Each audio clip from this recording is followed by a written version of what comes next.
Welcome back. Here at Bernie's Bungalow Lounge, we're here live. I've got a celebrity panel of guest rogues. I do. They've all made appearances in Sarah Palin's new book, Going Rogue. I know you haven't heard of it yet. I'll do a Carrie Prejean.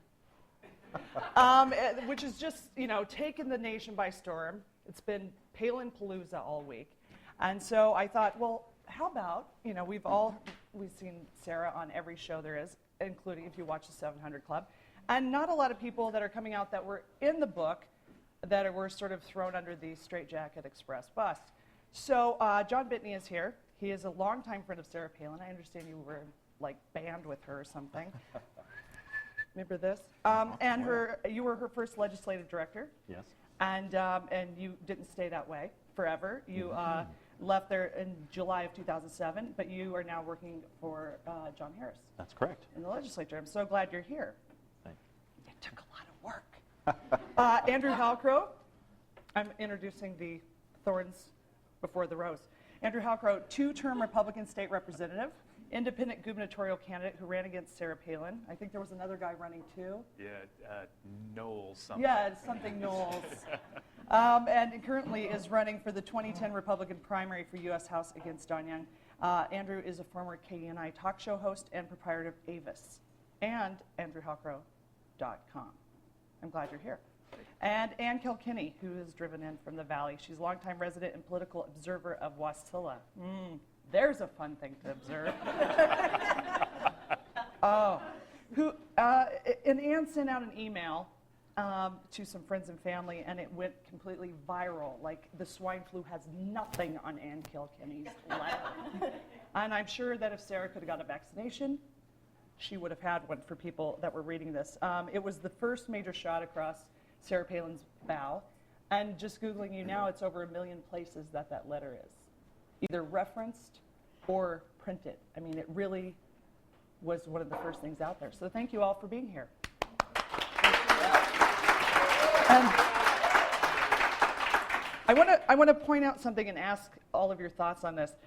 In Sarah Palin's book, she certainly went after a lot of people in sort of a mean girl way. She wasn't real, it wasn't about policy necessarily. It was really about personal, and to all three of you. She didn't do this so much with liberals. She really sort of cannibalized her own party, and now wants to be the leader of the Republican Party, I guess, or the Palinistas, or the Palaband, or whatever she's calling her new party. So I want to sort of, you're in the same party with her. I'm not. Well, for full disclosure, I'm not either. Okay, so Andrew. I'm a granola-eating Berkeley grad. Come on, It's okay. Us Republicans, we have a big tent. I wear $9 Walmart Birkenstock knockoffs. How could I possibly feel comfortable with the Republican Party? So Sarah Palin, though, I'm a nonpartisan, so. But you worked for her. Yes, I did. You I were knew her for a long time. We were friends and supported her. I believed in her and did an awful lot for her to help her get elected. Had a long career in Juneau, and when I met her, she, was trying to get her campaign going, and I jumped in and put a lot of things together for her. Got a lot of things going. I had a lot of help. There was a lot of other people. I'm not taking all the credit, but I busted my butt to get her elected governor. Yeah, how's that working out for you? Well, I'm doing great, I'm doing great. You are one of the survivor stories, I think, and surviving Sarah Palin, it definitely could be a title of a book of everyone rebutting different things that were said. And I want to ask you a couple of things first. With this letter, since you were sort of the first shot across the bow of Sarah, what did you leave out? Because I know that it must have taken you quite some time to write that letter. It was very heartfelt. It was very gut-written. Is there anything that you would have put in that you left out at the time? I did leave things out. I left them out for a reason, and I don't want to include them now because I didn't think that they were pertinent when you're looking at a candidate for public national office. I also left some things out because to reveal them, and if I would ever been asked for my sources, would have put some people in a very, very awkward position and would have been hurtful for them. I have been criticized from all sides for what I wrote. I mean, I even had a number of people write back in all caps after I said she's smart in all caps. And what the H is the matter with that? I mean, who knew that calling someone smart would be perceived as a criticism? But among my critics, those who are fans and supporters of Palin have yet to identify anything complimentary that I failed to say. Those who identify themselves as not fans of hers have mentioned all kinds of things that I could have said, some of which I knew and deliberately chose not to say, others which I hadn't been aware of. So if I had it to do over again, I would do it approximately the same way as I had written it originally. Andrew, back to the question of this is your party. You're running as a Republican against Don Young. Thank you.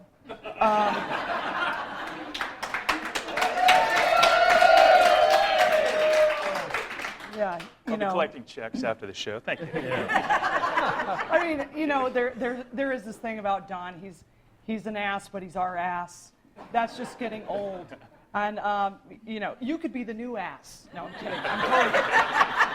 I'm absolutely Believe it or kidding. not, to summon my party, I already am.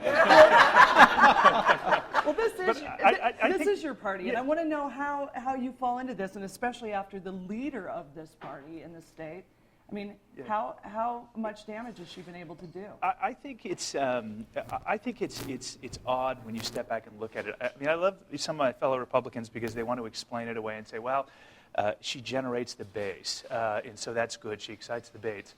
I think that's the problem with the party. I mean, I think for far too long, and I'm going to say this, both Republicans and Democrats, I think the biggest problem in this country is we haven't been honest with people. I mean, we haven't been honest with people saying we can conduct 2 wars, have increased Social Security, increased retirement, increase expenditures, and not raise the revenue to pay for things. And I think it's foolish. But I think when I think back over the last 3 years, I really kind of wish her governance would have been almost like taping a TV show, where at some point in time you could have gone, all right, and cut. Okay, let's try it again, except this time do it without the incompetence.